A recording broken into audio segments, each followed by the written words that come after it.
Hello everyone and welcome back to our course. In this lecture, we're going to learn how we can add navigation to strings using the navigable string class. Awesome. Okay, so we are going to create a new code cell here and get started. We can use any type of content we want. For example, we could even use this heading 4, but that's an XML, so let's use this heading 3 then, this soup 4. All right, and let's start by grabbing a string from that soup 4. So for that, I'm going to print out the results of this heading 3 dot string. So I'm going to get soup 4 dot heading 3 dot string. If I run this code cell, I get the string sample heading. So it's similar to text. Now let's save soup4.heading3. I'll save it as tag just so that it's going to be easier for us to reuse. Then let's grab the type of that string because you'll see it's actually not text.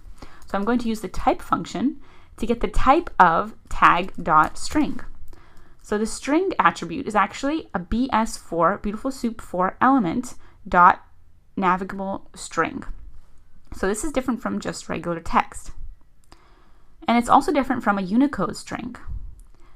For example, I can convert this navigable string back to a Unicode string by wrapping it in a string function. So I can wrap tag.string. Then I can print out the type. So I'll call this wrapped. And I can print out the value of wrapped. And we will see sample heading. Okay, we just need the type. So we have to get type wrapped. And we'll see the result is class string. Okay, so we've converted it back to a string.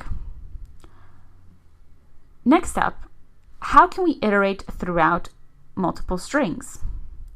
Well, let's do that by using a loop. So I'm going to loop for every string in soup4.strings. I'm going to print out a representation of the string. So it's different from just the string itself. And that just gives me the one string that appears. Let's try it on our larger web page. For every string in soup.strings, that's our larger page, let's print out a representation of the string.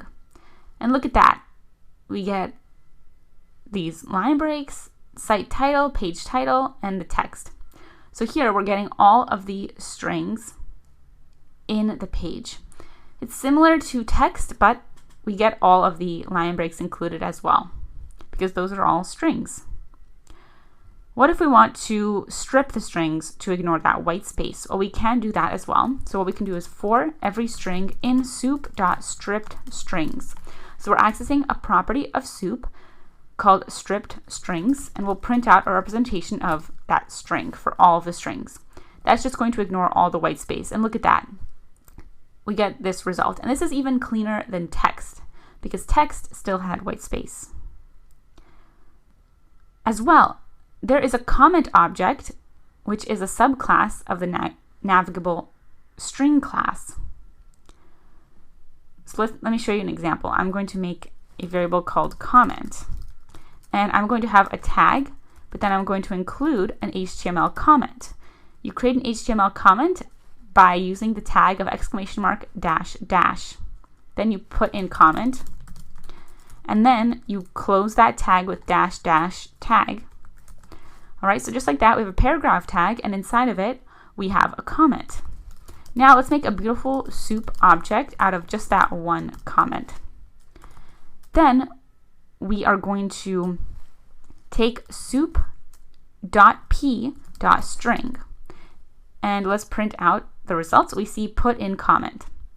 So we actually were able to get the string put in comment from the tag, even though if we ran that HTML, we wouldn't actually see the comment because comments are hidden from the compiler. They're not rendered on the page. But because here we're accessing soup.p.string, we actually can even grab comments. We can also grab comment types. So for that, I'm going to grab the type of soup.p.string string.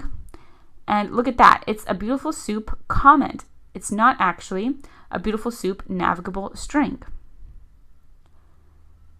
And that's because it's a comment tag. It's not actually just a string. And that is how we can work with strings and beautiful soup. Join me in the next lecture where we'll continue learning and we'll learn how we can navigate throughout our other data structures.